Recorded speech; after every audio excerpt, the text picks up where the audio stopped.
And what about the idea that the GPUs that are already out there at data centers are not at full capacity utilization in many cases?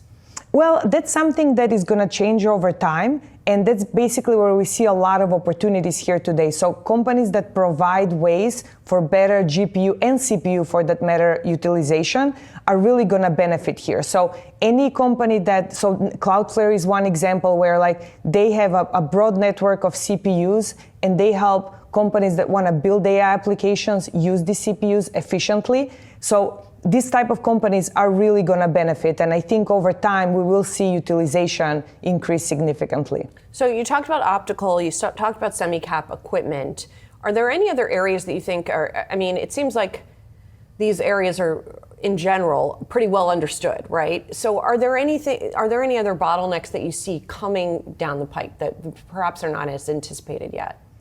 Well, I think the optical components is relatively newer, and semi-cap equipment is relatively newer. CPUs as well, I think, are not as well understood.